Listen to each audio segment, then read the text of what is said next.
আহা, 12 ঘন্টা 14 ঘন্টা 16 ঘন্টা ডিউটি করে প্রবাসী। কি পরিমাণ ঘাম ঝরে এক এক প্রবাসী। প্রতিটা টাকার মধ্যে, প্রতিটা দিনার দিরহামের মধ্যে, প্রতিটা রিয়ালের মধ্যে ঘামে ভিজা, ঘামে ভিজা।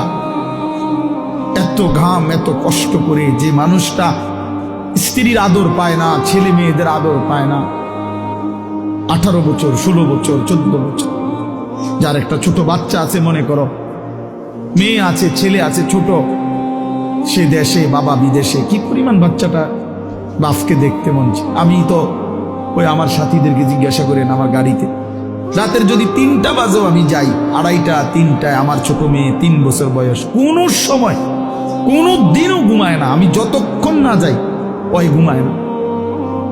একটা দৌড় দিয়া দরজা সে খোলে, কলিং বেল টিপ দিলেই সে বোঝে আব্বু আসছে। তার মার সাথে সে আইসা গেটের সামনে দরজা খোলে, তো ও যখন হাসে আমার কাছে মনে হয় গোটা পৃথিবী হাসে। তো এমন আদর যেই বেচারা বছরের পর বছর কোরবানি করে দিছে সন্তানদের জন্য, একটু মুখে হাসি ফুটাবে স্ত্রীর জন্য, তো সেই বাবার সন্তান হয়ে তুমি এইভাবে জীবন শেষ করে দিলা। এটা ইনসাফ হলো ভাইয়া? বলো বাবা, বলো। প্রিয় বন্ধু আমার, বাপ আমার, সন্তান আমার, ছেলে আমার, কিশোর নওজোয়ান, আমি এক ফেরিওয়ালার মতো চিৎকার করে বললাম যে নিজেকে নষ্ট করে দিও না ভাই। আখলাক বড় সম্পদ, চরিত্র বড় সম্পদ।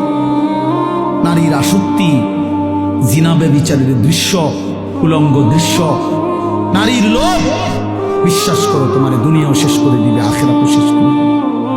আল্লাহর নবী বলছে ফাত্তাকুদ দুনিয়া ওয়াত্তাকুন নিসা। আল্লাহর নবী বলছে উম্মত, দুনিয়ার ধোঁকা থেকে বেঁচে থাকো, নারীর ধোঁকা থেকে বেঁচে থাকো।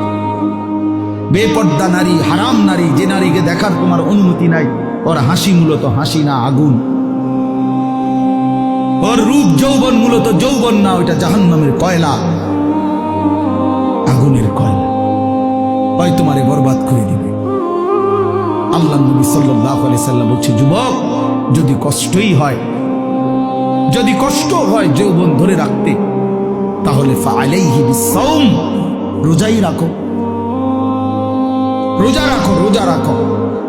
ফাইন্নাহু লাহু বিজাউন, কেননা রোজার মধ্যে যৌন শক্তি প্রতিরোধের প্রতিষেধক আছে, অ্যান্টিবায়োটিক। রোজা রাখো। আল্লাহ নবী সাল্লাল্লাহু আলাইহি ওয়াসাল্লাম ইয়া মাশারাশ শাবাব, ডাইরেক্ট ডাক দিছি, ইয়া মাশারাশ শাবাব, হে যুব সমাজ। কি মজাদার শব্দ, নবীজি নিজে বলছেন, যুবককে আলাদা বলছে, হে যুব সমাজ। মান ইসতাতাআ মিনকুমুল বাআতা ফালিয়াতাযাওয়াজ, যার বিবাহের সামর্থ্য হয়েছে, 1 নম্বর হলো আর্থিক সামর্থ্য, 2 নম্বর শারীরিক সামর্থ্য, তো তুমি বিবাহ করো।